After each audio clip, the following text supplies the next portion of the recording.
Y'all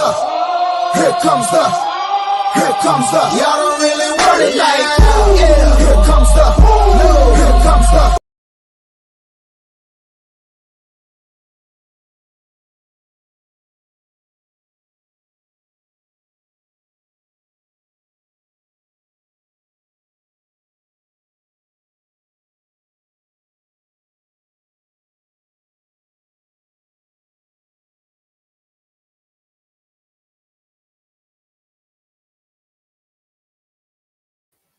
Yo, what is going on, YouTube? Sorry, I'm running just a few minutes late. I hope you guys are doing wonderful. I hope you guys are having a great evening. And thank you for taking some of the time to join us on this beautiful, on this lovely Saturday night. I know it's beautiful outside. It's real sunny over here in Seattle. I don't know where you guys are tuning in from, but you know, if you're spending time over here, I greatly appreciate that. For those of you guys that are new to this channel, it's your boy, it's your host, Calvin-Domingo, aka Steezy A. Smith. And I know this is a little old. I'm a little late to this, as per usual. What's new, right? The Seahawks official schedule just released just the other day. And as we all know, if you haven't been living under a rock, Russell Wilson, RX, is returning to Seattle in week 1 to go off against his former team, the Seattle Seahawks. And so I'm curious, are you guys going to be rooting for Russell Wilson, or are you going to be booing Russell Wilson? And joining me today, I have a very special guest. He's big on Twitter. He's a former D1 offensive lineman. He's bigger on Twitter than I am. And so if you guys use Twitter, be sure to follow him. The links to all of his social medias will be in the link. It will be in the description, on this video. His name is Riley Feenan, but he goes by Mr. Sports or Mr. Football. Sorry, I might have butchered that, but Mr. Football on Twitter. He also has a podcast, but like I said, all of his socials will be in the description down below. Please be sure to show him some love. And without further ado, I'm going to bring him on board. So please, ladies and gentlemen, welcome Mr. Football. What's going on, buddy? Brother? I'm good. Thank you for having me on. It's like I said, it's awesome. I'm super excited to be able to do this. I've taken a big break from the podcasting and being on the mic, but I'm excited to be able to do this with you. We've been going back and forth on Twitter for however long, but I'm excited, buddy. Thank you for having me on. That's what I'm saying. But hey, this is long overdue, bro. So thank you so much for taking the time. I've wanted to pick apart your brain, obviously, bro. And I forgot to mention this in the intro, so I apologize for that. But Mr. Football over here is also a Seahawks writer / blogger. And so if you guys want to check out his content, be sure to follow him on Twitter at Mr. Football. He really knows his stuff. He knows what he's talking about. So that's why I got him on the show, right? But Riley, you're over there in Canada, right? Yes, sir. I'm over here in Edmonton. I originally was in Vancouver for my whole life. Did a few years, like you said, in Pittsburgh, which was fun. And now we're here. Bro, so I gotta ask, do you have any ties to Seattle at all? I have a cabin down south. That's it. I have a cabin down in Mount Baker, Washington. That's it. We go down there religiously where I was growing up. So that's how I kind of was able to, I don't know, really be down in Seattle and get that energy and that vibe that all of the 12s have. Like, I really love the city, and I've always embraced the 12 nation. Like, I've always, like, Bellis Fair Mall, all that stuff. Like, that's where I kind of grew up shopping and stuff. You know, being a big dude, it's kind of hard to find clothes up in Canada. So I had to go shopping down south to get my clothes, get my shoes, get my cleats, stuff like that. So it was easy. It's I love Seattle. I love the state of Washington. Kind of like it was. That's just where it's kind of like my second home. Okay, so because that is that why you just became a Seahawks fan? How long have you been a Seahawks fan? I've been a Seahawks fan my whole life. Like just grew into it. My pops was. I think it was just because we went to a game. Like, my pops was when we were young. I was young. And my pops took me to Seattle versus San Francisco back in the day. I can't remember. Alex Smith was playing for them, and I can't remember if Vernon Davis was there yet. So it might have been early, no Crabtree. So it was those old school San Francisco uniforms. And I remember Alex Smith beating us.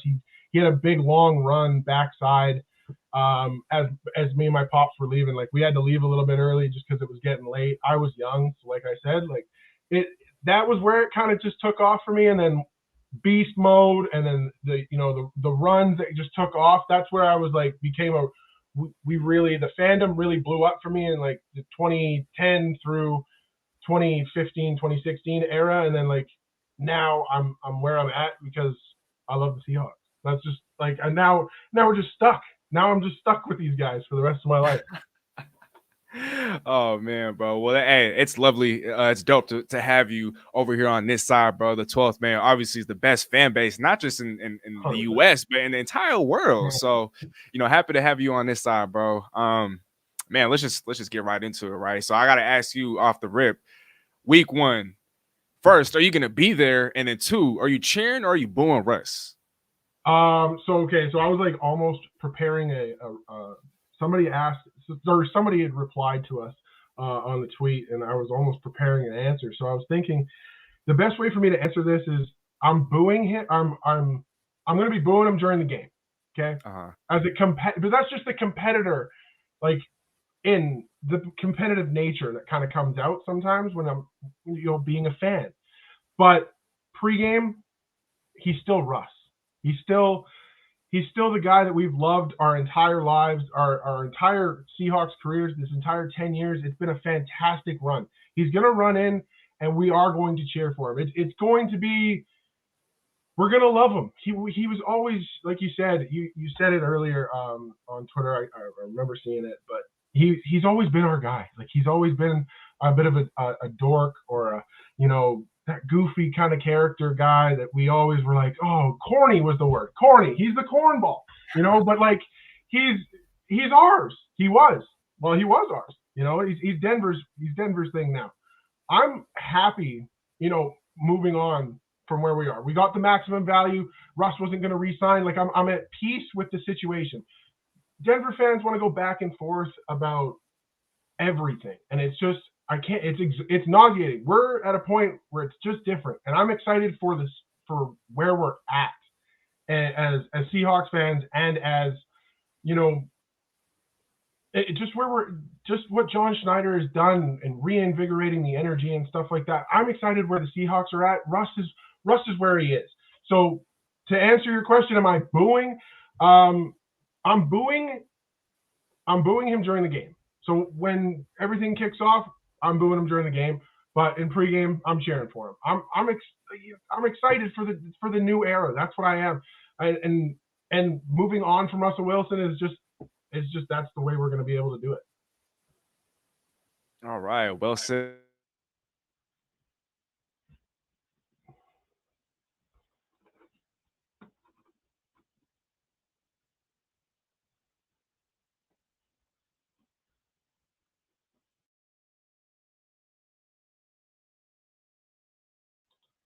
Oh no, I think Buddy froze.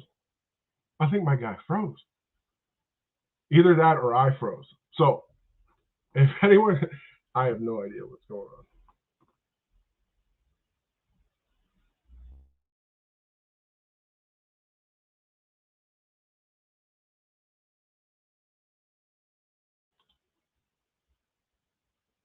on. Ooh, it's a lot of dead air. So I don't really know. I'm excited. I'm excited where we're going. Oh, here we go. Steezy froze. Oh, I can read your guys' comments now. Yes, I can see the comments. Okay, let's do this. What's going on? Help me out.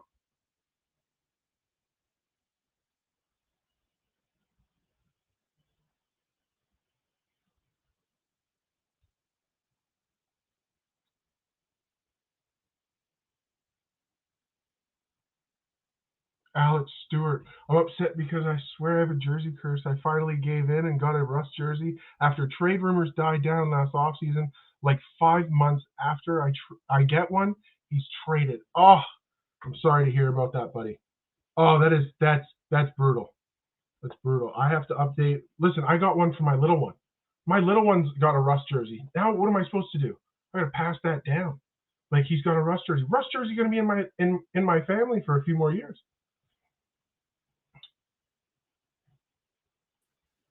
Oh my goodness. Hey, what a horrible timing, bro. I just sent you a tweet on Twitter to everyone out there. I'm so sorry. My internet just went out for just a second. Sorry about that, bro. No worries, bro. Yeah. My goodness. Okay, what was I saying? Okay, we were talking about the schedule. Okay, so to all the fans out there, again, sorry about that. If you guys have any questions you guys want us to touch on, any concern, that's where I went to. That's where I went to. I went to the comment section and I just was like, all right, well, we'll figure it out. Bro, thank you for holding it down. Okay. Well, before we even move on to the next topic, I do want to address some of you guys out there in the comment section. So I'll start with, let me see. It's kind of okay. NFC West All Access. What up, everyone? Hey, to everyone out there, this is going to be a brand new channel called the NFC West All Access. I was a part of the NFC West network, but I'm not sure if I'm any longer a part of that. So I will be joining another network called the NFC West All Access for all things Cardinals, Seahawks, 49ers, and Rams. Be sure to subscribe to the NFC West All Access channel. Thank you for tuning in, though, bro. Nah, Chief, congrats on reminding me he goes to the Eastern Conference Finals. I appreciate that, bro. Obviously, he's from Atlanta. He's a Atlanta Hawks fan, and so it didn't end very well for him in the first round. But next year, there's always a next year. Wow. We'll see what moves they make. I mean, they certainly need another star to help out of Trae Young over there in Atlanta. Dizzle Drippy, yo, what's going on? Thank you for joining us. Seahawks Martin, hey, it's been a while, man. Shout out to Seahawks Martin. I did tune in earlier this morning, so for those of you guys out there that are familiar, who aren't familiar with Seahawks Martin, he's one of the youngest and brightest in the game, so be sure to subscribe to my boy right there. Nick LeBeau in the building. What's up, Nick? What up, Steez? Will you cheer or boo Steezy? I'll save my answer for a little later, so if you guys want to find out, stay tuned. Not Chief, my birthday tomorrow. I turned 15 on the 15th. Bro, happy early birthday. Happy early birthday. Not Chief. Hey, everyone out there, please show him some birthday love, man. Drop those happy birthdays in the comments. I don't know if he has a channel, but be sure to subscribe. Shout out to Not Chief, man. Happy birthday. That's lovely. Dizzle Drippy, I'm from Tacoma. Robert Stevens, hello from Oklahoma. Robert, I hope you're doing well. Thanks for tuning in, brother. Seahawks Martin says, personally, I would cheer him as he comes out and then boo him when he plays. That's exactly what Riley said. I'm with you on that. Krug is saying I'm going to boo him. Saijin, sub Steezy. Saijin, how you doing?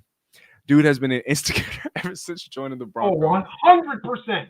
1,000. Bro, I think this is what you were referring to. Bro, so remember that draft video in which he got a call from the Broncos and he got taken in the first round? I'm sorry. I love Russ, but that was so corny, bro. That was so corny and just cringy. So should we have done that for Jamal Adams back-to-back years?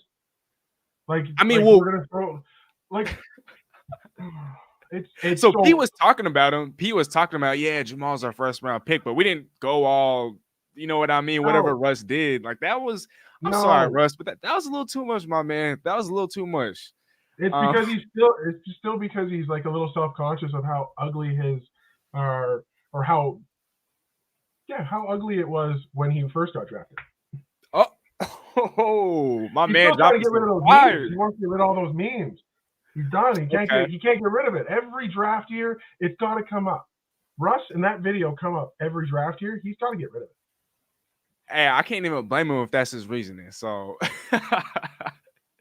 Alina Dahl, like I addressed earlier. Hey, good evening, everyone. Thank you so much for taking the time, Alina. I hope you're having a lovely evening. It's been a while since I've seen you, so always nice seeing you over here. Let me see. And of course, my guy Tyler. What up, bro? Ryan Wilson's over here. Are you all cheering for Russ? And I think he's talking to the fans. Riley said he's gonna cheer him on before the game, but during the game, he's gonna boo him. For me, I might do the same thing. Robert Stevens, when my local friends lived in Seattle, I visited them every other year. I always made sure we made a trip past the stadium. Ryan Wilson, have you seen Mr. Unlimited's personality? What a nerd. I think that's well known by now. I mean, he did spend 10 plus years over here in Seattle. He's still our own. So if you didn't know that much by now, then you're probably living under a rock or more of a casual, I'd say. Alex Stewart, I'm upset. I addressed this comment.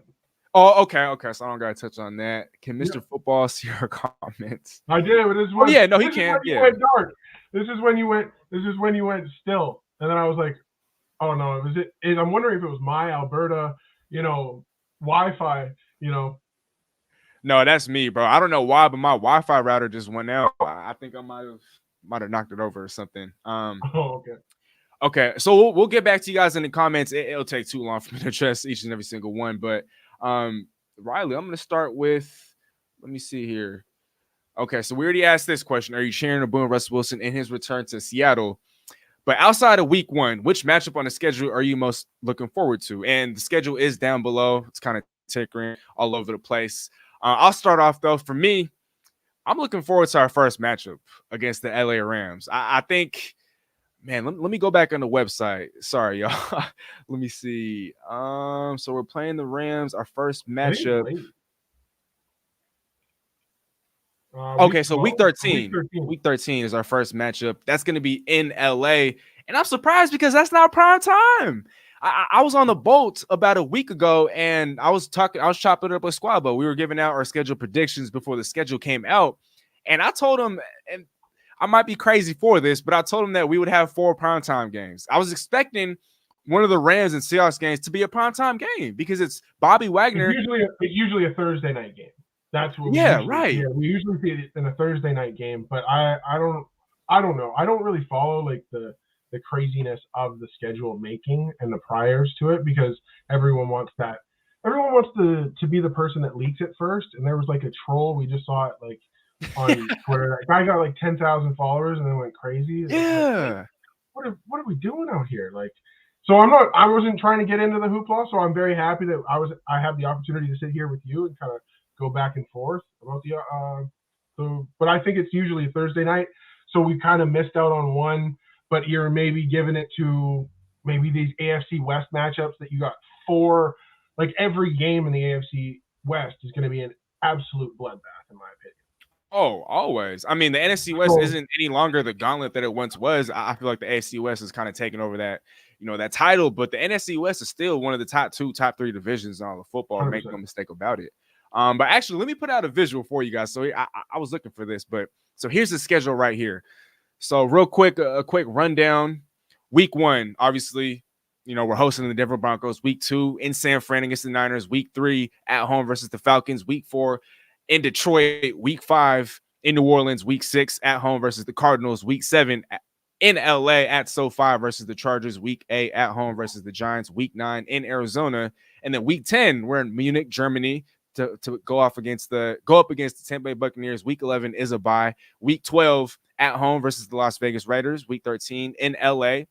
Week 14, Panthers. Week 15, Thursday Night Football against the San Francisco 49ers. Week 16, Christmas Eve against the Kansas City Chiefs on a Saturday. Week 17, at home versus the Jets on New Year's Day. And then week 18, it's still TBD, to be decided, but it's either going to be January 7th or January 8th. We'll go up against the LA Rams at home to close off the season. So Riley, I'm gonna ask you again, bro. Outside of week 1, which matchup on the schedule are you most looking forward to? There's obviously week 1, so like we get that right out of the way. Like and Denver's gonna give us our best chance to see where we're at and this whole team. We all know we're a super young team now. Like the whole roster transition, that week 1 is gonna be, you're gonna see everything. For the first time, it's going to be exciting, and it's Russell Wilson. So you're going against the best team possible, I think, to come right out of the gates, and you're going to find out what kind of squad you are. You're going to have to play defense, and that's what Pete wants to get back to doing. So play good defense and run the ball. Keep the ball out of Russell Wilson's hands. That's how you dominate. You got to be able to do that running the ball. With an offensive line, and they invested in it and they took care of it. That's why I'm really excited about the future that we're going in, the direction we're going in. Another exciting matchups, the San Francisco. Every year they play San Francisco. I love watching our division rivals and the battles that we go through with them. A game that jumps off just other than all the big quarterback names, because I love consuming the NFL and I love watching everybody. So all the big quarterback names are going to be really, really big matchups for me. You got, let's go through it. You got Arizona. I would still say that Kyler Murray's up there. Justin Herbert, Kyler Murray again, Tom Brady, and then you got the AFC West matchup again. You got Stafford. Who's playing quarterback for San Francisco? We still don't know. Then we got Mahomes. Zach Wilson, who I think is an up-and-coming. That's the game that jumps off the page for me is going against the Jets fans. Oh my God, what it would be like to shut them up for 5 seconds. I could care less if they go 10-5. Like they could go 10-5, but the fact they have to come to Seattle for week 17 and like it could mean something to them and we could actually upset them would be just icing on the cake. But yeah, any big quarterback matchup for me this year is I just want to see this team improve every week. That's it. For me, that's the baseline. We start week 1. I'm excited for preseason this year. Like I'm not even joking. I'm excited for preseason. Oh yeah, but I'm 100% with you. I mean, I feel like with all the youth on the roster, I mean, the preseason is really where we're gonna get a chance to see all these guys show out. I'm excited to see what Ken Walker brings to the table. Heck, I'm excited to see what Drew Lock brings to the table. I mean, everyone is kind of, shutting him down, saying that, oh my gosh, like he was so bad in Denver, blah, blah, blah, blah, blah, blah. Didn't give him a chance. Exactly. And didn't embrace him. And bro, in his first full season as a starter, he didn't even have his best receiver. Cortland Sutton tore his ACL. I think it was week 1. And he didn't have Jerry. And then Jerry Jeudy obviously was a rookie at that time. And so he didn't have any sort of time to formulate any sort of chemistry. They didn't have any training camps, any OTAs. And so it's like, okay, they might sound like excuses, but bro, the potential is there. The arm strength is there. The traits and the intangibles, not the intangibles, but the traits are there. And so I'm not one of those people that are so quick to give up on a Drew Lock. I'm excited to see what he does in the preseason. In the long run, what's the worst thing we have to gain is somebody that could become our backup long term. Like he could transition into that next long-term backup like Geno Smith, like Tavares Jackson did back in the day. Like you need a veteran presence and somebody who you trust to put back into the game that can manage an offense. Case Keenum proved that he could do that for many, many years. Having a backup quarterback is valuable in the NFL, and we're doing that, right? Next year is going to be an all-year, basically an audition for the backup quarterback of the future. Like exactly. The offense itself is kind of built. Like it's just waiting for a quarterback to be dropped right in place. Like the offense now is built, but it had to be built through the picks of trading a franchise quarterback. Now you have things to build around. That the big issue I think for the Seahawks was between position or roster positions 24 through 53. Mm-hmm. Like there just wasn't a lot of depth. There wasn't a lot of excitement. You go back and watch those 2012 teams, 2011, 12, 13, 14. You got big names. You got lots of names that guys that played for 10 years in the NFL that are still playing to this day. Or, you know what I'm saying? Like it's you got to get better that way. And then you got to get better 24 through 53. And you got to get deeper and you got to have the right mindset and a group of guys that believe in one another. Like that's what I think Pete tries to drive home. And for him to believe in Drew Lock, that's what I think Drew Lock's going to be able to take from this.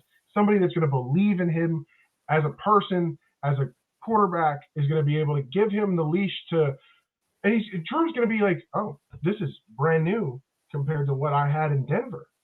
This is what a real NFL coach is like, because it's all new. These are new faces. These are new ears to Pete Carroll's stories. Ways of teaching, they're brand new ears. They're all guys that want to fight and they want to, be dogs, be dogs. They want to be the dogs again. And that's what they're going back to next year. All year, they're going to be the freaking underdogs. And I can't wait. Mm-hmm. Bro, I was telling people on Twitter, like, yo, we're going to be this team that is feisty. We're going to be this team that's physical. We're going to be this team that nobody wants to play. I don't care what the situation is at quarterback. When Brian Flores can lead the Miami Dolphins, arguably the most talent-efficient team in NFL history, to a 5-11 season back in 2019, Ryan Fitzpatrick as their quarterback, then I think it's very feasible that Seattle could potentially make a push for a wild card spot. I feel like that's the ceiling, a wild card spot, especially when the state of the NFC, it's the weakest that it's been in years. We've had all these stars in the NFC flocking to the AFC, whether that's via trade, whether that's via free agency, whether they got released. I mean, bro, the talent in the AFC is just it's crazy. And the NFC, I think it's an old dogs. It's an old dogs argument right now. It's going to be between the two big dogs. The back-to-back MVP and Tom Brady. Like it's going to be those two.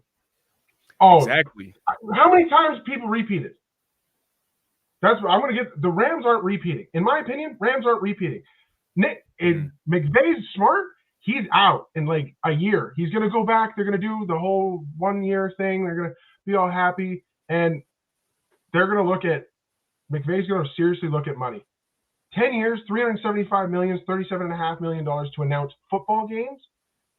Sean McVay has an opportunity to go and do that. Somebody's going to give him X amount of dollars, and he's like under 40 years old. He's still has an opportunity to go have kids and a family and do those things, and have a boatload of money to announce football games. I think he looks at that. And then he comes back like Sean Payton. Sean Payton's just taking a break. I could see that 1,000%.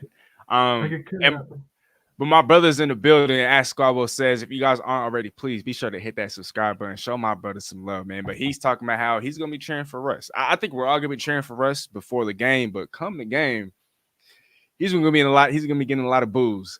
But Riley, Mr. Football, I got to ask, bro. What can we expect in week 1 versus the Broncos? Obviously, outside of the boos, outside of the cheers, outside of the love, outside of a very loud atmosphere, outside of very high ticket prices. I don't know if you saw the prices. What can we expect from the Seattle Seahawks? What can we expect from the Denver Broncos? I don't know. I think you're going to see what Pete Carroll wants to do. His philosophy hasn't changed in years. We saw that with an elite quarterback at the quarterback position, and people are going to say, oh, he wasted his talents and stuff like that. No, Pete just was stuck in the ways he wanted to do things. And that's just where we're going. We're going the Pete Carroll way. I'm just embracing that. That's what we're going to do. Let's have some fun with it. I think they're going to run the ball. Charles Cross and Abraham Lucas, I am so jacked up about watching these guys play tackle. We have bookend tackles for the next 10 years. I don't think people realize how awesome that is to have for a quarterback going forward. Noah Fant, a young tight end. Will Dissly's re-signed. I don't think people take that as people didn't like that. But at the end of the day, the cap's going to continue to grow. You're not paying him, so it doesn't matter what he gets paid. Let's just keep it moving. Will Dissly can block. He can catch. He runs good routes. He's a good teammate. He's a good leader. And you need good guys in the locker room to continue to harp that Pete Carroll can lead us to doing this, that his way is working, and that we can do this, that, believe in this dude. He knows how to coach football. Like, there's people there in that building that believe in this, and that they can still continue to win football games. I'm excited about that. I think it's going to be a defensive battle, because you're not going to really get all that rhythm and all that repetition in training camp and in preseason as a starter, and especially as an elite quarterback. I know we see Russ doing stuff in his backyard and throwing the football with Cortland Sutton, and I see all that stuff. But like, at the end of the day, you got to get those game reps and stuff like that. So we're going to see Pete Carroll go right up against the guy he's seen in his building for the past 10 years. So maybe he has a good defensive plan going forward. Maybe he does send heat. Maybe we do get pressure on him. I'm excited about this 3-4. Excited to dive more into it and learn more about the defensive side. I've just spent so much more time on the offensive line and what we've done. I think Austin Blight is a really underrated signing. People are really kind of just throwing his name out and just being like, well, he's this, that. Ethan Posick was absolutely awful, okay? I don't think people understand how bad Ethan Posick was in the offensive line. Getting him out of the building was the best thing that they have done. Thank God they let him walk. Okay? I'm excited about Austin Blight. I'm excited about the whole offensive line. Rashad Penny, I just want him to stay healthy. Please just stay healthy. Just give me one season. That's all I'm asking. Just one season. Let's see what he can do. Okay? And then if he's the back that we're going forward with Penny and Kenneth Walker, I think that is an exciting tandem to watch. There's a lot of things that we have to be excited about. On our side, pass rush is one thing that I'm really excited to see. Daryl Taylor and Boye Mafe and Uchenna Nwosu Shelby Harris, all these guys get to attack. Like, once you start really listing those names and having those names, you're like, oh, they kind of got some weapons. You know, we have some pieces. Jordan Brooks, I think Barton kind of fits in the new age of football that we're playing, that speed backer that you want. You want somebody that's quick, sideline to sideline, maybe doesn't make those big, crazy freaking middle linebacker hits that we're used to of the Navarro Bowman, Patrick Willis's, the Bobby Wagners, obviously. But we're looking for more of those tweener guys. You know, the New York Jets just did it 2 years ago. They took safeties, put them at linebacker. You know, Barton kind of fits that, running a 4. I don't remember. Don't quote me. Can't do it because you guys are going to take my stuff and just burn it. Broncos, Seahawks, week 1. I'm excited for it. I think it's going to be crazy loud. 100%. Going to be nuts in that building. Bro, hey, I'd be surprised if we didn't set the record for like the loudest, stadium in NFL history. Because I think the Kansas City Chiefs in recent memory have kind of taken that title, right? I think, if I'm not mistaken, it was a couple of years ago they did set the record for like the loudest or highest decibel. You guys can't quote me on that because I don't know for a fact. But real quick though, Alina Dahl with the super chat. Thank you so much, Alina. The one thing I love about this team is that we have a quarterback that is not predictable, so the other teams have no clue what they will be getting. I think maybe she's, being a little petty here, but nonetheless, I do think that she does make a great point. Russell Wilson obviously had a tendency to always look for, for the superhero play, and this isn't going to be a Russell Wilson bash fest, but I think a lot of people have kind of realized over the years that one of the reasons why Russell Wilson took so many sacks on a year-to-year basis was because he would hold on to the football just for an eternity, trying to look for that superhero play, trying to look for the deep play. It was almost rare to see him ever attack the intermediate to short areas of the football field. Tight ends were almost never used. And so I don't know if you guys are fantasy football players out there, but there's been a lot of hype on Albert O. And if you guys aren't familiar with him, he's the new young hotshot tight end that plays for the Broncos. I'm not going to be looking to draft him very highly because unless Russell Wilson is willing to completely overhaul and change his game, if his offensive lineman were to somehow magically get shorter, I don't see him targeting tight ends, not in the passing game, not with all the weapons that the Broncos have at their disposal. So Albert O could be a sleeper in deep leagues, but I don't see him becoming a tight end 1. So let's stop reaching for Albert O in fantasy football drafts. I've seen it already. So people out there, if you don't already know, Russell Wilson does not target his tight ends in the pass game. Keep that in mind, please. Just so you know, just a self shout out, so you guys can all follow me. We also do fantasy football, and we're the reigning champs. Went 16-1. Check the facts. You can go back in the receipts, check it. But we were champs last year. But you play fantasy football? Oh yes, we do. Yes, bro. Oh my gosh, I did not know, bro. What? I've been playing. I'm a vet, 10+ years in the game. Last year, not to toot my own horn, but I was in 14 leagues, made the playoffs in all 14. 14 leagues. Okay, yes. Like I play like 4, dude. 4 max. Like I'm good. Like I'm busy. Like we gotta run around. I don't think I have the mental capacity to like do 14 rosters every day, every week. I don't know what it is, bro. I don't even know how I managed 14, but this year, you know what's even crazier? I'm aiming for 30 leagues. 30 leagues? Oh, watch me do it, bro. Watch me do it, bro. Good for you, bro. But Riley, though, Mr. Football, I want to ask you, and for the people out there, you guys feel free to answer this question as well. We'll display answers. How far will Russell Wilson take the Denver Broncos this season? Oh. This is how realistically. This is a tough question for me because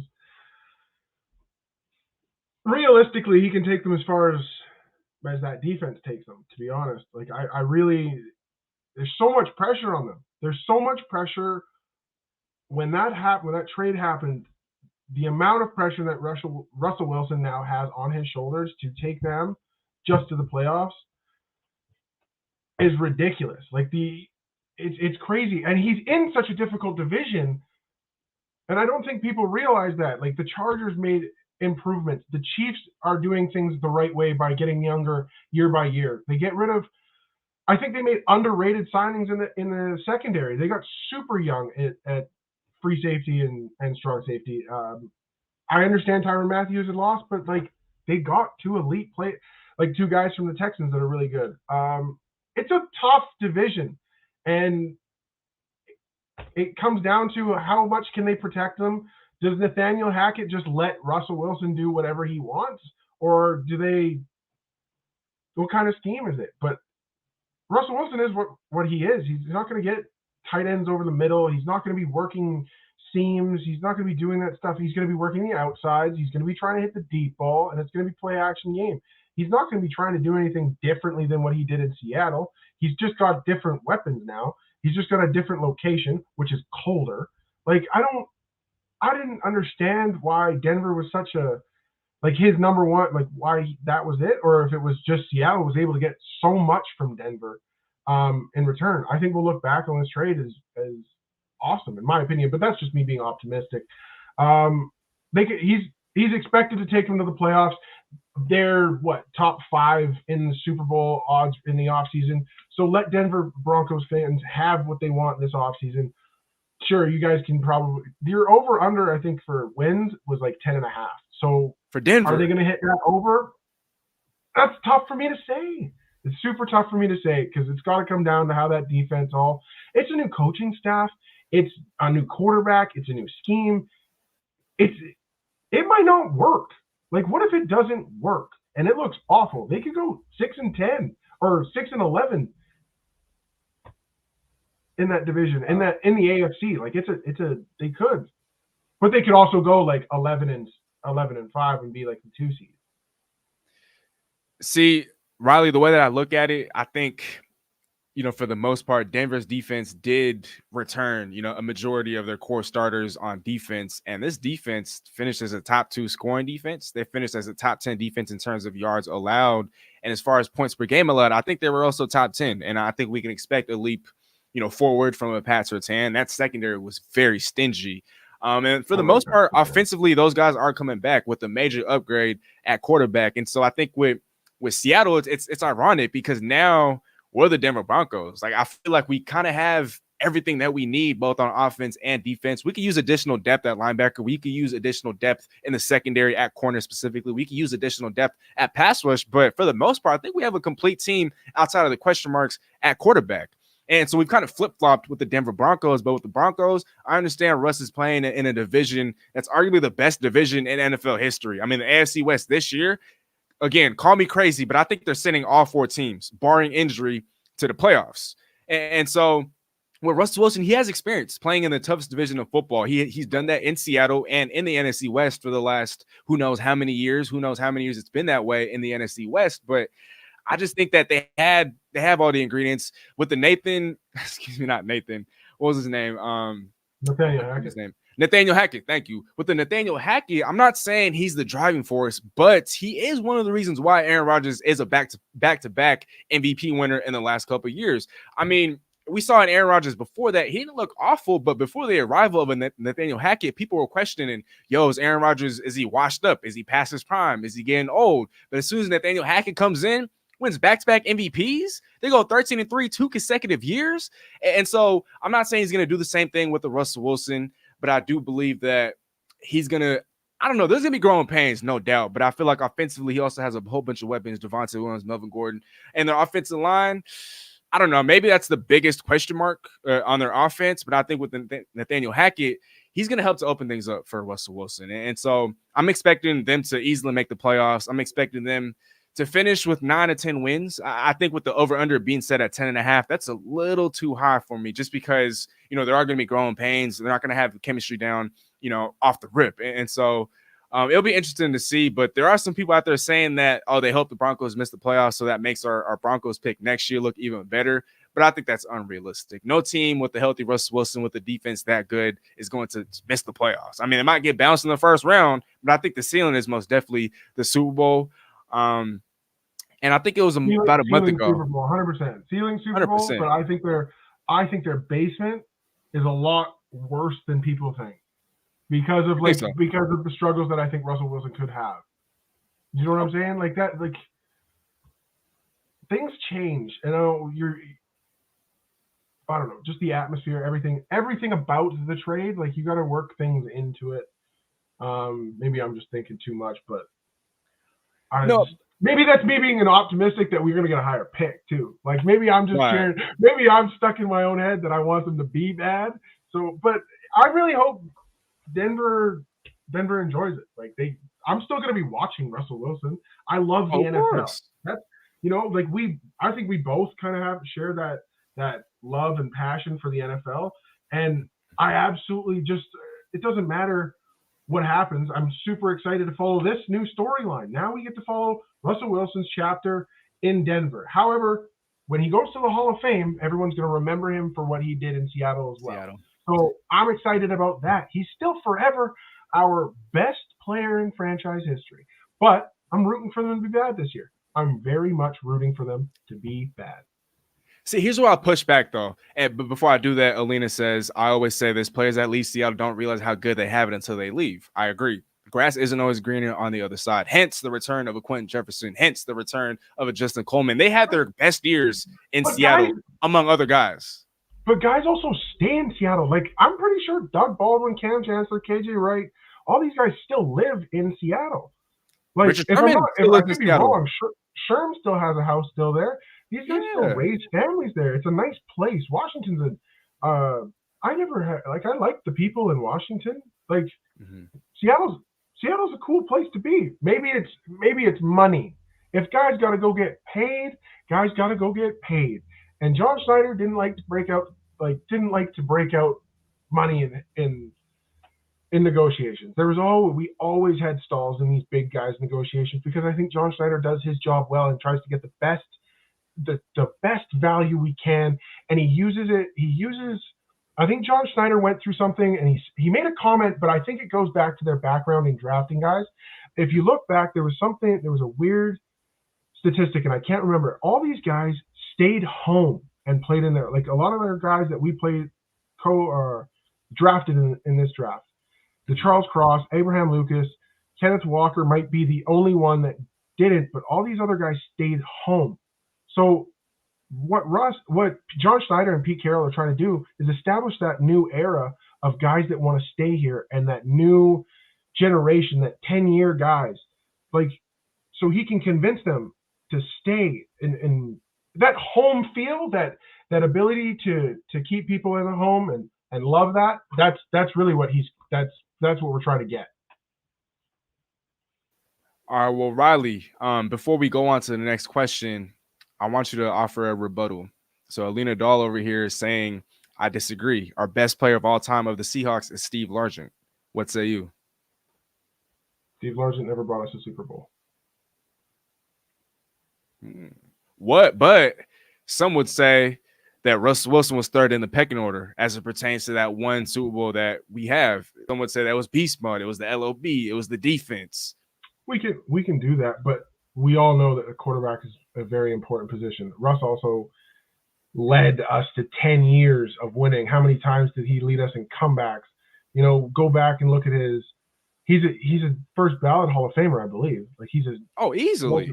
He's a class act. Great dude. I think no disrespect to Steve Largent. Now don't get into oh God, here we go. Like don't get upset with me about Steve Largent or not being the GOAT of Seahawks football, but I just think 10 years of success out of as a third round draft pick, number 75 overall, comes in, gives you 10 years, and like he has the record, right? Like the most amount of wins in that certain amount of he passed Peyton Manning. Oh yeah, he passed Peyton Manning, in his first 10 years. Like that's unbelievable. So he gave us everything he could. Like he's the GOAT in my eyes. He's the GOAT of Seahawks football in my eyes. I can't even argue with you there, bro. Obviously, the people over here are having a time. We don't have to touch on this too much, but Grug over here is saying his Seahawks Mount Rushmore: Steve Largent, Cortez Kennedy, Walter Jones, Bobby Wagner. I don't have too much of a problem with that, but I don't see any LOB guys. I don't see Beast Mode. I don't see Russ in that. So we might have to say Cortez and Walker are very hard to argue off that list. Steve Largent's very high on that list, but I definitely would be putting. That's a fun one to do. If you got a 4, I mean, like I got Russ up there for sure. Walter Jones is 100% on there for me. He has to be there. 100%. Bobby for 10 years played middle linebacker, stayed there, didn't move. Like that was the best you could ever ask for. Bobby's third. Mm-hmm. Oh my goodness, 4. It's got to be Steve Largent. Got to be Largent, huh? Damn, it's got to. Yeah, Steve Largent's definitely on my Mount Rushmore. I'm with you on that, Grug. I just got to argue with Cortez. I just got to argue Cortez off the list. I apologize. Okay, and then Alina Dahl here is saying Super Bowl isn't everything. As an individual player, Largent is the best. Largent is already a Hall of Famer. Also our first Hall of Famer. Check out any of the games he played in. Baldwin even talked to him to get help. I don't think you're wrong. I don't think you're wrong. She's also saying that she would include Cam on Mount Rushmore. Can't argue that. Shout out to the 9 and Sickness podcast. What's going on, bro? He said Jerry Rice is the GOAT. Man, he's up there. You know, I used to hate on Tom Brady, but I think Tom Brady just, at this point, he's just become undeniable. I mean, there's really not much I really have to add to that. Riley, seems like you agree. Benelli is saying, I watched Steve play. He didn't come close to impacting games like Russ. Well, there's also, positions to kind of take into 100%. taking effect here. 32-bit. Hey, y'all, please subscribe to another network that I'm a part of, the 32-bit network. They're saying that got a throwback. Okay. Let's move on to the next question, though, shall we, Riley? Can the Seahawks pull off the upset against the Denver Broncos in Week 1 versus Russell Wilson? Yes. You think so? 100%. I think they can. 100%. I mean, I'd like to see what training camp looks like, but you factor everything into that game, like the crowd, the defense, the juice that's going to be behind those guys, Pete Carroll getting guys going. Everything leading up, like everyone knowing that Week 1 is Seattle versus, like, it's going to be very, very hype. And Seattle is going with a new defense. Like, so Russ doesn't really know everything. So he's not coming in with any really advantages because I guess maybe he knows Clint and maybe he knows Coach Hurt, maybe stuff like that. But it is a new defense. It is something that he does struggle with from time to time. Hey, dare I say? But go on. And we also know his tendencies. We know what he likes to do on offense. We know what he doesn't like to do on offense. And we kind of already alluded to that earlier. He doesn't like the short to intermediate areas of the field. He doesn't like targeting his tight ends. He likes to hold on to the ball on third down. Hence, and I'm not saying he's the sole reason, but Seattle has been awful on third down for the last, 2 to 3 years? Awful. Bro, and I put this out on Twitter, but we haven't converted 40%, not even 40% of our third down since 2019. So it's been 3 years since the last time we converted even just 40% of our third downs. And just for perspective, the Kansas City Chiefs led the league in third down conversion percentage with 53, and we haven't cracked 40 in 3 years. And so that is just ludicrous to me. That's what happens when you got a quarterback running around trying to make something happen 60 yards down the field instead of just taking a check down that's 4 yards in front of them, or taking a tight end over the middle that's, in a tight route and be able to fit it into a window. Those are the throws you need a quarterback to make that's 6 foot. Oh man, real quick, I didn't want to show this graphic though because I thought it was real cool. But yeah, that looks nice right there. I don't know if you guys can see that, but that looks nice. Even though it's in a Broncos jersey. And then one more thing, actually. So I wanted to touch on strength of schedule for just a little bit. I hope this is accurate, and because I'm not exactly sure what the source is, but they're saying that the Seattle Seahawks, according to win percentage from last season, Seattle is going to be facing the 11th toughest schedule in the NFL, and so that'll be real interesting. Look how bad the NFC East is. Can we just point that out? Oh my gosh. The Giants, the Eagles, the Commanders, and the Cowboys all occupy the last 4 spots on the NFL strength of schedule. They have the easiest schedule? Like, don't let the Cowboys convince you guys. Don't let a single person convince you that the Cowboys, because I did it last year. Don't start, because you can go back and read the receipts. I was on the Cowboys wagon last year. Like, no way. No. Look at this. There's no way. No, don't fall trap to it. The Jets getting they're gonna get bailed out. How long is Deshaun Watson's suspension gonna be? How long is Jerry Jeudy's suspension gonna be? Like, Rodgers just holding these things like close to his chest and like just messing with the league. Oh, release the schedule, but like 2 of them are gonna be suspended week 1. Bro, Riley, so I forgot to mention this. I know we've kind of moved past this already, but I think another thing that's kind of riding in Denver's favor is the fact that because they finished as a last place team last year at 7-10, they're going to be playing the last place schedule. And so they're going to be playing, some of the worst teams in football, during the course of the regular season. Hence why I believe they could win 10 games. I just wouldn't place the over and under at 10.5. That's a little high for me, but I think that's another thing. It could just be 10. It could the line could literally just be set at 10, or even go 9.5. If a book has it at 9.5, like if you're a betting man, which I also am, I don't have no problem admitting that. I like to gamble a little bit here and there, but my favorite bets honestly are Jets. Jets over 5.5 wins, but I'm not taking that. I'm not taking that over the Denver Broncos. I think it's too risky. Yeah, 10.5. I'm staying far and away from that. 11 wins next year for them in that division with the AFC and Patty and all these guys, and Andy Reid's still a mastermind. He's really, really smart. And Pat Mahomes continues to get smarter every year. He said he didn't even know how to freaking read a defense until his second or third year in the NFL. Do we know how smart this guy is going to be in 10 years, 11 years, 12 years, whatever? If he takes care, he's a $500 million man. If he takes care of his body as well as he can, and they also invested in an offensive line to take care of him, much like the Bengals did for Joe Burrow. There's some dogs. There is some dogs in the AFC. Oh, 1,000%. I didn't even mention Josh Allen. Josh Allen's a freaking dog. I think the Bills actually have the best team of football right now. Honestly, I'm gonna say that right now. The Bills have the best team of football, better than the LA Rams. That roster, top to bottom, is disgusting. And they have a top 3 quarterback of football. Come on now, what? Oh, and they got Von Miller, and he can run. Oh my gosh. But Riley, bro, I'm gonna pull up the schedule again. So here's the schedule, right? Mm-hmm. So out of all these matchups, I gotta ask, which matchup do you believe Seattle is capable of winning and most pundits wouldn't agree with?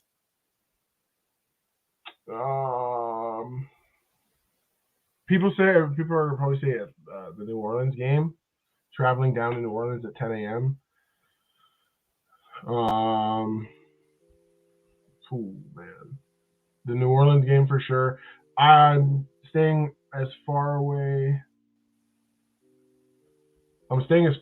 from any LA Chargers or LA Rams games because they have not been able to beat the Rams in years. They have our number. And I don't know what it is, but ever since the Rams moved to LA, I really need to find a statistic or a stat that shows how many times Pete Carroll has lost in LA. He can't go back, especially when they were playing at the Coliseum, back at his old stomping grounds. It felt like we could never win. Every time. The Rams got our number. Until we do something about that, the Rams got our number. Straight up. I mean, maybe the fact that we're not what we used to. We're not what we used to be, right? Maybe that could be a reason why we end up beating the Rams. I feel like every time we fielded, a playoff type team, which was pretty much every year, for some reason, for whatever reason, even when the Rams were bad, we just were never able to beat them. You know what I mean? But maybe the fact that are always weird. Cardinals games with Seahawks and the Cardinals games are also weird. We always end up having weird games with them. So that could be Thursday night. Are we playing any Thursday night games this year? Against the San Francisco 49ers. Yeah, that could be a weird one that we could win. That we're probably going in we're going in the underdog in every game this year, unless they come out week 1 and beat the Broncos 28 to 43-8, something like that. 43-8. I don't know. Just if it was 43-8 and you came out maybe the rest of the year we're not the underdog, but I think we're the underdog for most games. Mm-hmm. Next year, I'm okay with that. That's the route we're going. That's the direction that John Schneider. I'm all in on John Schneider right now because of what he did in this draft and how patient they were and how they just took good football players and they were ready. They're building the roster the way they want to do it, and they're not listening to anybody and they're not listening to outside noise and they're not doing it. They're doing it the right way, like they did it back in 2010. I'm getting those vibes. That's just me. They're starting to just take care of business and just do it. And they're like, well, I don't care what these guys want to do. They had to adapt. They took over. They brought over Shane Waldron. And week 2, we saw that we couldn't run any of that stuff because Russ wasn't doing it well. Whatever. We move on past that. Shane Waldron's now the man. Like, now we get to see what an actual offense looks like. Now you get to see what a 3-4 defense is going to look like with 2 high and 2 elite safeties playing back there. Like, I don't care what you want to say about Jamal Adams, and you want to say anything you want about the trade or the money he gets. I don't care. Again, I don't pay him, so I don't care how much money he gets made. I don't pocket watch you. I don't pocket watch anybody. So I just like to enjoy if we have an elite defensive leader in the locker room every single year for 2 first-round draft picks. Like, now we have expectations that are super high. That's what you want from a rookie. That's what you want. And that's what you hope they grow into after 4 years. We have that. So now we get to see what happens. Now the Jets have the pressure on them to do things. Now the Broncos have the pressure on them to do things. The expectations, just bring them down, everybody. Just bring them down. We're not a Super Bowl team. Let's do what the Eagles did. Let's go and surprise everybody by running the ball down everyone's throat and playing good defense, good football, and then get to the playoffs and, well, we'll see what happens. See, for me, to answer my own question, I'm going to have to go with, and I know we spent a lot of time on the week 1 matchup, but I don't know. I think come week 1, it's going to be too emotional, for Russell Wilson and the Denver Broncos to kind of just come in and just escape with the W. I think with Seattle, like we talked about earlier, they're going to set the record, for I feel like the loudest stadium in NFL history. And I know they've done that in the past, but they're going to do it again. I'm pretty sure everyone's going to try to show up to this game. And look, we talked about it as well earlier. Pete Carroll and the rest of the Seahawks, they know what Russell Wilson likes to do. They know what he doesn't want to do. They know what he doesn't like to do. They know about his weaknesses. They know about his strengths more so than anyone. And yes, I'm not saying that he's not going to have an ace up his sleeve. Obviously, Russell Wilson is he's an elite quarterback. He's going to have, a couple of counters here and there. He's going to pull a couple of tricks that Seattle has probably never seen before. But at the same time, look, again, I'm going to say it again. It's just going to be way too emotional, I think, for Seattle. Actually, I like the fact that this is early in the season because let's say they schedule this game week 7, week 8, week 9, prime time, Sunday Night Football, and we're like 2-6, or we're a bad football team. Then obviously all the appeal and all the intrigue goes away because then it's like, oh, Russ is returning home, but the Seahawks are just booty. But then come week 1, we don't know. Like you talked about, we could be the That's what we have. We have optimism. It's optimism, the element of surprise. Absolutely. We have a youthful injection. We have no idea what these guys can do on a football field. What if Boya Mafe is an absolute stud? What if he is Von Miller 2.0, comes out and has like 13 sacks? What if he does that? Darryl Taylor on the opposite side gives you 10. Like he just comes in, just gives you 10 piece like that? Give me that. That's a 20. The Seahawks had issues going into the offseason, and they took care of them. Now, all they have is what they traded away to get those pieces. I get that. I understand the fun and the irony in that. However, you need to do that. And that's how the Seahawks have been built. I'm okay that's what I've loved about the Seahawks this past 10 years is we are a built, not bought. We're not the Rams. That's why I don't like the Rams. I don't like the Rams because they're bought, not built. And we can start that argument about their underneath roster and how many guys did they produce through the draft and stuff. Yes, I get that over time. However, with all the superstars and it was like Madden. It was like a 12-year-old with Madden. It was ridiculous. It was every time somebody came out, they were putting a Photoshop of somebody in a Rams uniform. It was just driving me nuts. Now Bobby's over there and it's just, my soul hurts. I'm just ready for the next era. He doesn't look nearly as good in a Rams uniform. And not only that, but number 45? Like, I'm sorry, Bobby, you my guy. I still got love for you, but that just looks ugly. It doesn't even look like a legendary middle linebacker's jersey. It looks like a fullback. You know what it's going to look like? It's going to look like Emmitt Smith back in the Arizona Cardinals days. Like, because when he retires, it's going to be all Seattle and stuff like that. It's just going to look weird. I think next year you're going to kind of see that I hate saying it because I can't run as fast as Bobby Wagner ever in my entire life. He's just taking it. Age comes into a factor. He's just an older dude. He's taking a step back in terms of his speed, and it's all right. Man. Oh man. Can you imagine if Drew Lock becomes a Pro Bowl quarterback and we still get a top 5 pick, plus Broncos being first round exits? That is book me for whatever that is. Just whatever, $10, $100. I don't care. Put that on for me because I'm ready to go. That's awesome. Imagine if Drew Lock becomes a Pro Bowl. What if he becomes Ryan Tannehill? You know, he was in Miami. He was in Miami. He was just, wasn't getting along, wasn't doing it, didn't get loved. Adam Gase is kind of crazy. Nonetheless, move on past that. He just didn't get love or that appreciation or that direction or that happiness or that time. So maybe Drew takes it. But, I mean, my expectations, again, low. As it should be. I mean, because he hasn't shown us anything. I think we'd have a better, idea come training camp, come OTAs, which is why I had him as one of the players that I'm looking forward to seeing come the preseason. But Riley, I wanted to kind of go through, a couple of the games on the schedule. We might even run through all of them, but just real quickly, win or loss and why. So obviously we spent a lot of time talking about Denver.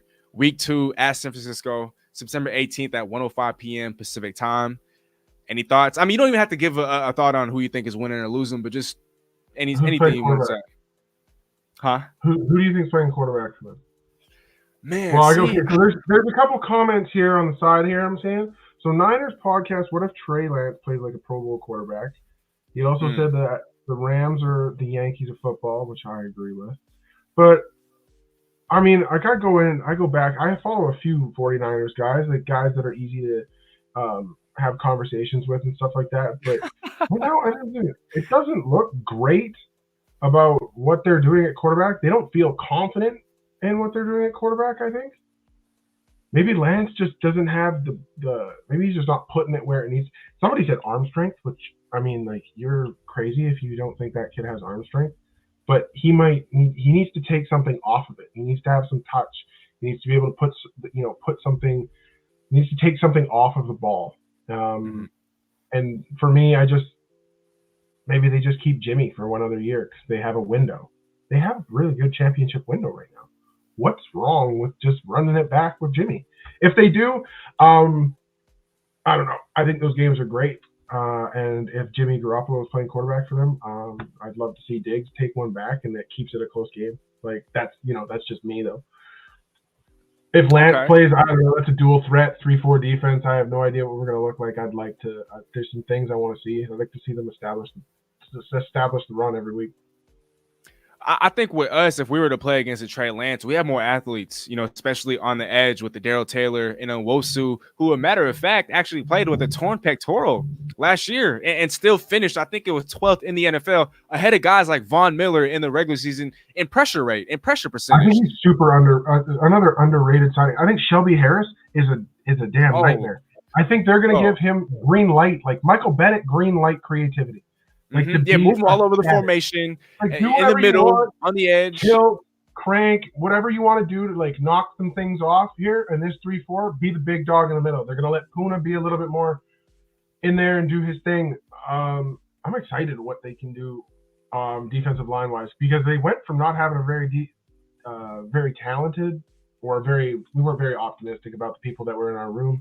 LJ Collier is probably one of the worst first-round picks of all time. Just want to get that out of the way. Like, I'm excited about the defensive line room. They took good football players. We have guys. I'm not super excited about Tyreek Smith. Maybe people are. I'm not. I'm not really super excited about him. But let's get into week 3. What's week 3? Before we touch on that, bro, I just wanted to add, I think our defensive line is stacked, bro. You mentioned it. Shelby Harris, Puna Ford, Brian Monet, Al Woods, who we re-signed, was one of the best run-stuffing defenders in football last year. Oye Mafe. Oh, my gosh. I think the amount of depth that we created is super creative and super athletic. Super athletic. And to be opposite, like, he's going to bring things that he knew from the Chargers in his years there. He's going to bring that over and, like, teach those to Darrell Taylor. Like, I believe that wholeheartedly. 2 young guys. I think they're already competing. I think there was a little video or something like that on the Seahawks. I love how the Seahawks are starting to do that stuff now too, is that they're putting more media stuff out because they're getting excited about young guys, new guys, and they're doing that. They're trying to have you fall in love with them just as much as they have been falling in love with them in their room. And Nwosu, I think, wearing number 10 too. Like, I'm a big, like, my pops were number 10 back in the day. So like 10 for me is like a really dope number. So I'm really excited to see him in that. Like when Josh Gordon wore it too, that was fun. Right, the Flash. That's right. The Falcons, I'd like to see a dub. I mean, go down to Atlanta and get a dub. That's a tough roster. They got a tough roster. I think for me, the only thing I want to add is I'm curious to see if Marcus Mariota is going to have a stronghold on this job come week 3. I know it'll be kind of early. I do believe that he starts come week 1, but if the Falcons start losing football games out of the gate, are we playing a Desmond Ridder come week 3? I think that'd be a very interesting storyline to kind of follow. Week 4, and that too. Yeah. Now, week 4, we're traveling to Detroit. And before you go, Riley, I just want to say, I think the Detroit Lions are going to be a sneaky good team in the NFC. I mean, outside of a Jared Goff, they have a top 10 offensive line. They have weapons all over the place. Jameson Williams, DJ Chark, TJ Hawkinson, Amon-Ra St. Brown. Defensively, they probably have a little bit more work to do, but they have a great foundation in place with an Aiden Hutchinson. Obviously, Dan Campbell is a defense-first type of guy. He has that background. The Lions were feisty last year. They led the league in 4th down attempts. This one's going to be a tough, grinded out type of game. It's hard for me to say definitively right now if we're going to win or lose, but this one's going to be feisty. It's going to come down to the wire. It's going to be low scoring. Riley, any thoughts? Just stay in it. For me, that's a game. Stay in it. That's another competitive NFC team that's going to be in the hunt. They could be a borderline. They could be a borderline. Jared Goff went to the Super Bowl. Like, it doesn't take nobody to lead a Super Bowl team. Like, it's you have to be an elite quarterback or have some good years because you got to put the ball there. Like, you have to have some talent. Like, you're not a bum. I mean, he's not a bum by any means. He's most definitely starting quarterback in the NFL.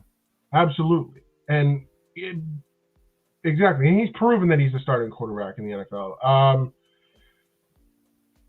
Yeah, I don't know. I just like to stay in it. Honestly, that game, just stay in it.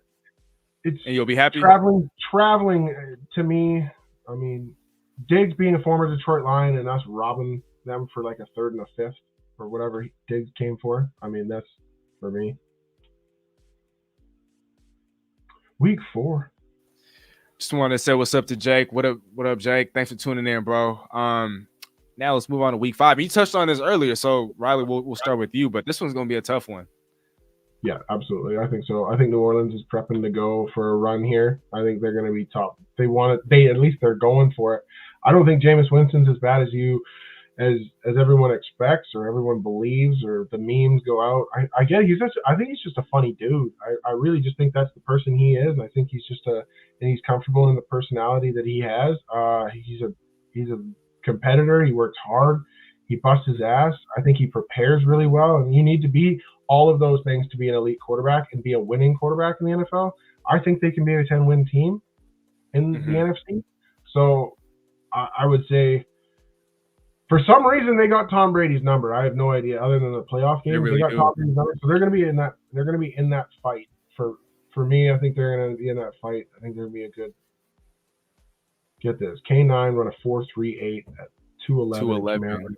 4.58 at 214 at the combine. Wow, I didn't know Camaro was that slow. Yeah, I mean, like, there's game speed and there's combine speed. I mean, Kamara's fast. I mean, like, go back and watch that check down from him versus Green Bay. Oh, my God. He took it to the house. When we're talking about another guy that's probably going to get suspended. Right. We haven't talked. No one has talked about that. That is probably one of the most under-the-radar things all offseason is what happened at the Pro Bowl. Right. I mean, that's very unfortunate. I think that's a wild story if you guys read that. That's a wild story. It is. I remember reading it when it came out, and I was just like, man, like, how many games is he going to get off of this? You know, it's hard to tell. And then we just keep cruising past. Like, Rodgers but you know what the NFL is doing is making their money back after losing COVID. I think that's what they're doing, and they're milking media. That's why they got all these crazy NFL schedule releases. Now they got run on YouTube and all these hits. And think about all those little things that come into the off season and all the drama that goes behind the NFL. When we get into those things. 1000%, bro. Brian Roberts over here saying, Steezy, bro, everyone do a collab with Hawks Nest. Most definitely, bro. I'm trying to work with as many Seahawk content creators, writers, analysts, journalists, whatever it may be. Just anybody associated with the Seahawks, not even just the Seahawks, everybody, in the NFL. I would love to do that. Hawks Nest? Okay. Oh, yeah. Okay, we were Hawks Nest, but we kind of got into it like with some people about the name Hawks Nest, and that's why I kind of had to go a different direction with branch off there, right? So we started picking up some traction, and then once we kind of passed somebody else in numbers, they kind of started sending me messages, and they were not happy about me using Hawks Nest. So I didn't, nonetheless, but I missed that. That was the old podcast name. That was what we used to call it back in the day. Well, yeah, because I was actually on Anchor earlier today, and I saw that your guys' podcast was called Hawks Nest. Yeah, and then we just ran it. I just didn't want to be I wasn't trying to be a biter. I wasn't trying to, copy somebody else's thing. I typed in Hawks Nest 604 when I was applying, getting the name. You're getting the domain and stuff like that. Every single thing had it. And I was just like, oh, let's just go with this. I like this name, and it's just I took it from somebody, and I was like, damn, I feel bad because they were the Seahawks content creators. I'm like, damn, I want to be able to go back and forth with these guys, but one day. Yeah, Brian, you're gonna have to be a little bit more specific, bro, because there are a lot of Hawks Nest content creators out there. I've seen more than a few, but with Brandon Nelson, definitely one of my favorite Seahawks guys on YouTube. He's been doing his thing. Definitely want to work with him sometime in the near future. But Riley, just for the sake of time, we're not going to touch on every single matchup now. I'm just going to highlight a few of the matchups that I feel like offers a lot more intrigue than the next. So here's one that I have circled: Week 7 at Los Angeles versus the Chargers. And you talked about this earlier, but I mean, I think outside of the Bills, the Chargers could also be creeping their way towards the top 2, top 3 as far as most balanced and complete rosters in the entire NFL. I understand run defense is still an issue with that football team, and they happened to address it, I feel like, in the offseason. And so maybe it's not as much of an issue moving into next year. But, man, I'm sorry. I think we barely have a shot, against this team. This team is absolutely going to tear apart our secondary with the weapons that they have with the Justin Herbert. Any sort of thoughts or insight on this? I like the Chargers, and I like their roster this year. 5 Canadians on that roster right now. So let's go. That to me is a reason. A guy I actually played against in high school is on that roster still. So Christian Covington's a dog and been playing in the NFL for 6-7 years. I'm really excited to watch him for another year. They upgraded their run defense, which was, to me, it was Swiss cheese last year. They literally you could run on them. And they added an outside linebacker that sets the edge, plays run defense, and can get after the pass rusher. He's also a name, but you can put somebody opposite side of him, and he's going to get singled up. You got to send 2 after Khalil on third down. You can't be just leaving him on an island with people. Unless you got unless you got a dog at left tackle, that's going to be a great game to watch us develop. That to me, that's what I'm going to watch. I'm going to watch Charles Cross against Khalil Mack. Ooh, and unless you want your quarterback or your running back or whoever you have coming out of the backfield, because that could be a receiver, especially in today's NFL. Unless you want them getting cracked, do not block Khalil Mack with just one guy, because you're going to need more than just that. Yes, he's been injured and whatnot, but I think he's still one of the very best at what he does. Here's another game that I have highlighted, though, and I think everyone does. I mean, it is in another country at 6:30 a.m. Pacific time. Week 10 versus the Tampa Bay Buccaneers. We're going to be one of the first teams to ever play in Germany. I mean, have you been to Germany? No, I have not been to Germany. However, have you? No, I've never even been out the country. I think for me, my first step is renewing my passport before I even thinking about leaving the country. I've been out of the country. I played in Alaska. I mean, I got to go back and forth between the States and stuff and Canada. And I've been around. We've been traveling. But, I mean, and you think about traveling. Oh, yes. The Seahawks are traveling the most amount of miles out of every team. Yeah. Well, I mean, take this trip out of it. I mean, they're 17th or something like that. So it's not. Oh, is that right? Yeah. This is a 10,000 mile, I think they only put it as miles, so it's not kilometers. Sorry, I apologize for that. No, the rest of the world is behind times, I guess. But that's crazy because I think if I had seen it correctly, it was just a shade under 30,000 miles total miles traveled. And so this trip alone is taking up about a third. Yeah, it's like 10, yeah, whatever it is. I could be completely wrong. God, I hope I'm not wrong. I'm just a complete, you know, I do, again, you read things on the internet and then they stick with you and then, you know, you go about your day. And then I'm like, well, it's not fact. I didn't look it up, you know. It's a tough travel. I mean, that's a really, really big travel day, or a travel. I mean, that's going to be an experience. You're going against the GOAT. Again, that's a development league. I mean, these guys are contending for the Super Bowl. They're in the top 5 for betting odds for the Super Bowl. I'm development. Let's have a good game. Let's compete. Let's have fun. Let's enjoy. I mean, I sound like Pete Carroll half the time. Like compete. Just have fun. Let's go and play a football game. I mean, let's just not get blown out. I mean, because I don't know where we're going to be come week 10. And I'm pretty optimistic. I'm cautiously optimistic, but let's just not get blown out. I mean, this is, like you said, one of the teams that's going to be competing for a Super Bowl. And so I think for me, I'm glad that come week 11, we have a bye. And so traveling all that much, the NFL schedule makers did kind of do us a favor by giving us a bye. And so I think that's most definitely a positive that I'm taking away from that trip to Germany. And man, but come week 12, though, out of that bye, against the Las Vegas Raiders, who I believe a lot of people are sleeping on. And I feel like for me, they're my dark horse contender, not just in the AFC, but they're my dark horse Super Bowl contender in the entire NFL. I think what they've done on offense, people are forgetting that Derek Carr was an MVP candidate back in 2016, and his best receiver was Michael Crabtree.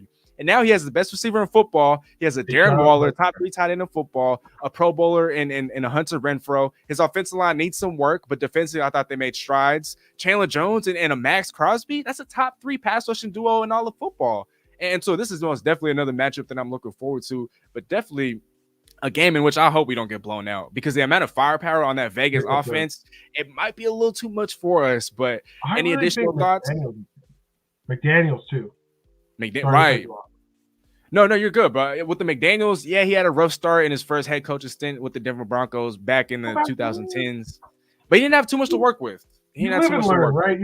I mean, he drafted Tebow in the first round, so I mean, exactly. And he kind of had to live and learn. He lives and learns. You go back and he took Tim Tebow. That's the last. By the way, that's the last time a Denver's quarterback that was drafted won a playoff game was Tim Tebow. Wow. The Denver Broncos have not won a playoff game with a quarterback they have drafted since Tim Tebow. And we're talking about over a decade ago. So yeah. Oh, and by the way, I can correct myself. It was like 5,000. It's only 5,000 miles. That's just me typing in Seattle to Germany distance, which is 5,000 miles. It's 8,000 kilometers. So that's kind of why I was in that 10,000. So I apologize, but it does bring us down a little bit in that area. So but they're an isolated team. That's why they're going to have one of those biggest. They're way over in the West by themselves. We don't get enough spotlight. That's why when Russell Wilson was here, we never got any spotlight. I didn't like it, and now he's being pushed in our faces by the NFL, and they love it that he's in Denver. And now we got to see this. I can't hate the dog because his name is Bronco, but and some people in the comments were actually hating on the dog. So poor dog. I mean. Oh my goodness. But real quick here before we move on to the next couple of teams, and we will wrap this up within the next 10 minutes or so. But Alina Dahl is saying, based on past history, how much do you want to bet that the Cardinals win the Super Bowl? I mean, the last 2 Super Bowls were won by the home teams. Riley, before you go, I just want to say I'm not willing to bet a lot of money on the Cardinals. I think the Cardinals, and I want to try to put this in the most generous way that I possibly can, but I think they're frauds. Cliff Kingsbury, dating back to his college career, heck, it might even be dating back to if he coached high school. He just always seems to have a tendency to, I'm not going to say choke, but to fall apart in the second half of seasons. I don't know if that's a failure on his end by lack of an adjustments. I don't know if that's a failure on his end by lacking, the ability to kind of rally the troops per se. And so I'm not willing to put any sort of money on this at all. I don't know. I don't know about that, Alina, but hard-earned money on the Cardinals and cheer for them out throughout the year. I couldn't put my hard-earned money to do that. But I do follow what you're doing. I do pick up what you're putting down. If you're trying to, follow a trend here and there, I do like it. Yeah, but I do have to dip out.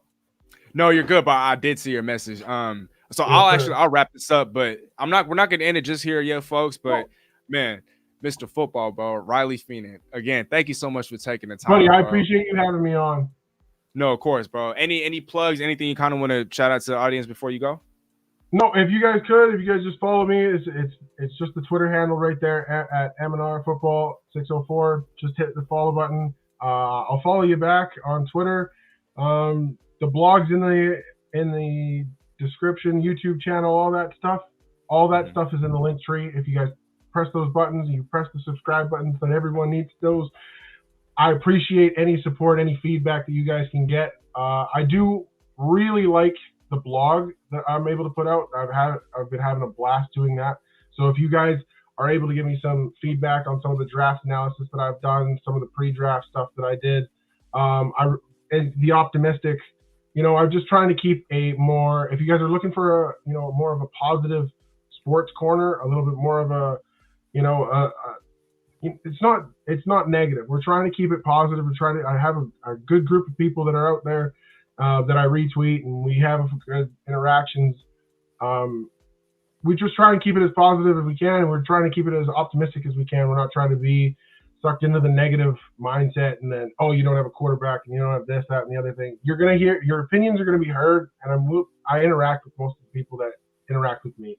That's it. I appreciate you guys having me on. Steezy, I really appreciate you having me on.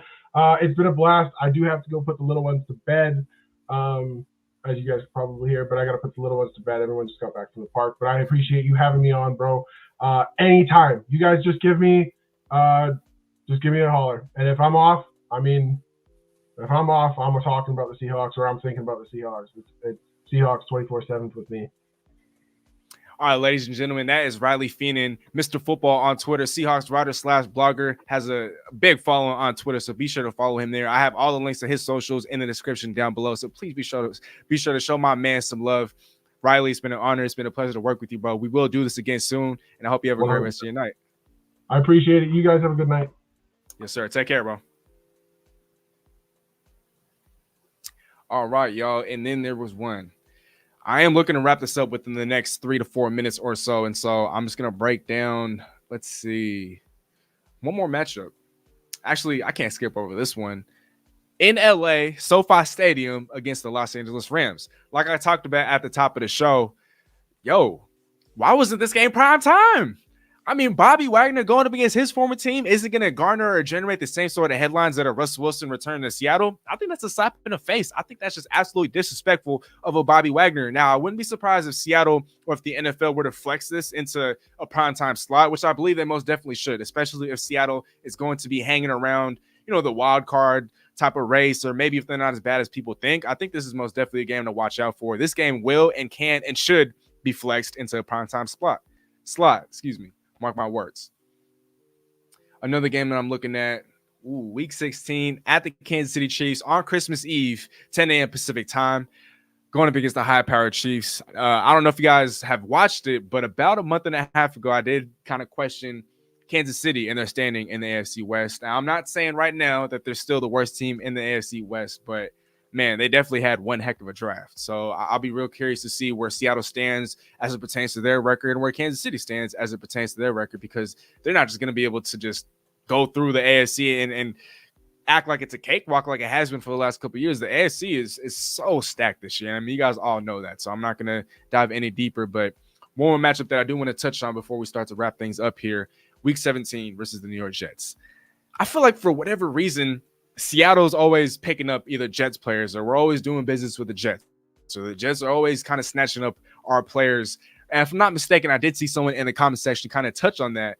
But man, the New York Jets, I feel like they're definitely going to be much improved. I think everything's kind of riding on Zach Wilson and whether or not he's going to take that next leap heading into his second year. Now, if he's the guy that everyone thought he was, ahead of last year's draft, then this should be a win for the Jets. But then again, like I talked about, the Seahawks are going to be one of those teams that are feisty, that are physical, that nobody wants to play. And now while we might be talent deficient at the quarterback spot, I don't see that holding us all the way back. I mean, we've seen teams, the Rams, for example, right, with the Jared Goff, go all the way to the Super Bowl. Jimmy Garoppolo go all the way to the Super Bowl. And so although they didn't win those Super Bowls, you don't need a superstar quarterback to at least take you to the playoffs. And so we kind of shifted away from the actual topic here, but this is most definitely an intriguing matchup, a very interesting matchup, a matchup that I feel like a lot more people should be paying attention to.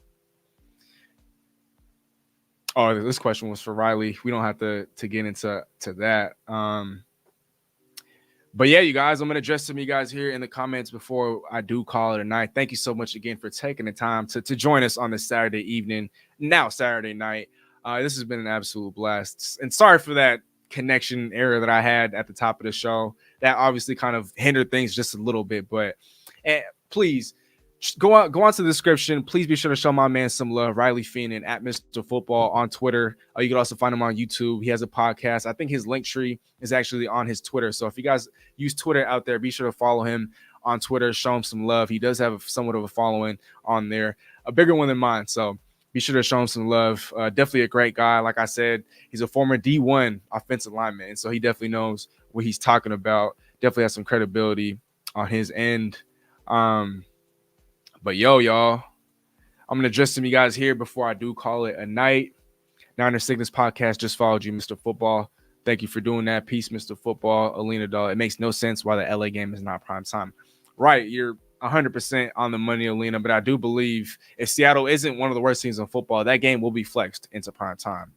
I think you could put money on that, without a doubt. Japanese Beast, what's up?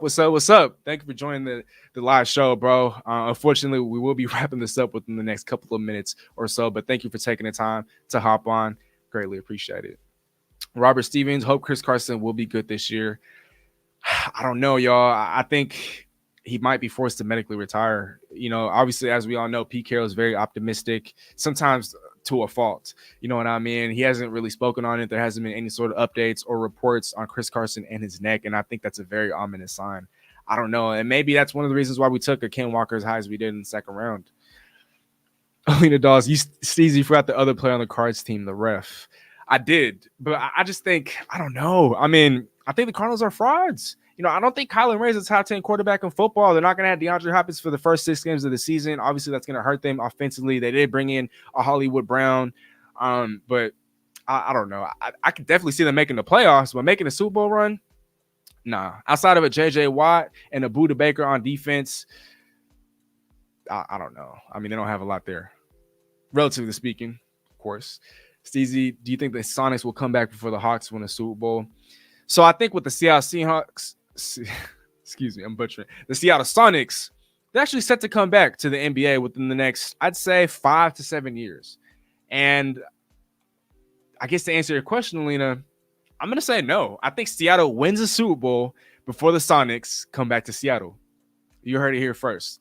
The Seattle Seahawks will win a Super Bowl before the Seattle Sonics return to Seattle. You heard it here first. Reflect the Sun. Only quarterback to win a Super Bowl 8 years apart, not named Brady or Montana. Rubber-armed Peyton Manning and that Denver defense. Wow, interesting. Thanks for providing that fact, Reflect the Sun. And thank you for tuning in. Greatly appreciate it. Did Denver improve defense enough to make Russ Wilson the third quarterback to do that of Brady, Montana, and Peyton Manning? Well, see, they're returning a lot of those pieces. You know, and that defense finished top 2 in terms of scoring defense. That defense finished top 10 overall as a unit, and they are returning most of those guys with the additions of a DJ Jones, with the additions of Randy Gregory, with the additions of Nick Bonito, who they got in the draft. And so I'm not saying they're going to win the Super Bowl, but I think they definitely did improve the defense enough for them to be competitive, not just on offense, but on defense as well. Japanese Beast, so glad you guys got Kobe Bryant. He's my favorite cornerback out of Cincinnati. Oh, yeah, I think he provides a high floor, and I think that he's going to be a starter come week 1. Simple as that. Ryan Wilson, Steezy, what do you think about our corners this season? Kobe Bryant, I just answered that. But, yeah, I think Kobe Bryant starts at CB1. I think at CB2, it's going to be Trey Brown. But I don't know if he's going to be ready to start come week 1 because of that torn patella tendon that he did suffer last year. And so Sidney Jones, I think we see a little bit of him to kind of start off the year. But I think Kobe Bryant shows enough in training camp to earn a starting spot. I mean, he was the Jim Thorpe award winner, as the best cornerback in football last year in college. Now, he might not be the most athletic. He might not be the fastest. He might not have, the leaping ability of some of these other cornerbacks. But like I said, he's going to provide a solid starting floor in year one. And I think that people are sleeping on him. He's not the biggest guy, but he's definitely going to be a guy that tries. He's going to put a lot of effort onto the football field. And I think he's made for the Seattle Seahawks. That simple. Let me see. Grug, I love Hawks Nest and Seahawks, Brandon Nelson. Yes, they put together a whole bunch of great collabs. I pay attention to those guys and what they're doing. They're definitely, coming up here in the YouTube scene as it pertains to covering the Seahawks. And so I would love to work with them sometime soon, most definitely. Sajin, branch yourself out, dog, with Hawks Nest and Brandon Nelson. Oh, of course. Of course. I love being able to provide just, great guests to hop on the show and kind of just work with other Seahawks content creators. I think that's really what it's all about, right? So I appreciate that, Sajin. I hope Russ takes a fat L on Monday. Well, I think all of us Seahawks fans, we definitely want to see that, no doubt. Niner Sickness Podcast. Steezy, your thoughts on Drake Jackson, 49ers first pick? Be honest. Well, so actually, Drake Jackson was a guy that I wanted Seattle to draft. You know what I mean? If I'm not mistaken, he's coming out of USC. He's a little bit raw, but I think where you guys were picking him or where you guys did end up picking him, there was some value there. I do like his traits. I like what he brings to the table. Like I said, he is a little bit of raw. He's going to need some refinement, and getting after the quarterback. But you guys have a great system over there. You guys have fielded great defenses time and time again. And so I think with what you guys already have on defense, he's going to turn out to be a real nice piece. I think it'll just take a couple of years. He is still a project. He is somewhat raw, like I just said. So it'll take some time, but I think he'll end up being a good player if developed correctly and if along the right players on defense. But folks, you know what they say, right? Time flies when you're having fun. And that just about wraps up the show. Again, I do want to shout out everybody that did participate in the live chat, for everybody that did put in questions, for everybody that did tune in, for everybody that gave this video a view. Thank you so much. I greatly appreciate that deep down, each and every single one of you guys, always showing love, always showing support, always just nothing but gratitude on my end. Again, all the links to Mr. Football's socials will be in the description down below. And as always, please, you guys, don't forget to follow me on Instagram. Don't forget to follow me on Twitter at SteezyA Smith. I've been working very diligently on both those platforms, specifically Twitter. I feel like I've been spending the majority of my time, not majority of my time, but a majority of my social media time on Twitter. Hence why I haven't been able to put out nearly as much on YouTube. But our next video will be coming out very, very soon, sometime in the next couple of days. And it is titled Tariq Woolen, a unicorn at cornerback for the Seahawks, the next Richard Sherman. So be sure to stay tuned for that. Be sure to turn on that notification bell if you guys haven't already, so you don't miss a video, so you don't miss a live stream. I know from time to time, I've had a couple people kind of come up to me and say, yo, I wasn't able to watch your last live stream, or, oh, I didn't even know you dropped this. I didn't know you dropped that. So one way to kind of ensure that that doesn't happen is to hit that notification bell. And if you guys aren't already subscribed, if you're tuned in, please hit that subscribe button, man. We are on the road to 4K, and we're on our way there. So if you guys can help us, please get to 4,000. I would greatly appreciate that. Shout out to my manager at Josiah for the cool, for the dope, for the fire thumbnail. Again, here's the Seahawks schedule for those of you guys that haven't seen it already. But please follow us on Instagram, on Twitter, hit that subscribe. And yeah, man. Grug, see you, Steezy, Japanese Beast. Peace out, man. I hope you guys have a great night, for real. We will be doing this again.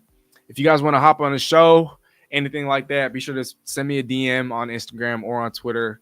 And yeah, like they say, though, all good things must come to an end, and time flies when you're having fun. So this has been your boy. This has been your host, Calvin-Domingo, a.k.a. SteezyA Smith. We sign off, baby. You guys have a great night. Peace. All glory to God, though. Steezy out. Again, this video is going to be dedicated to Mr. Todd Nas. While that concludes this video, we have loads of other content. You don't have to stop watching there. Other content on our channel homepage, as well as our social media platforms. And again, don't forget to hit that subscribe button for us. Tell a friend to tell a friend. Nothing love, and Steezy out.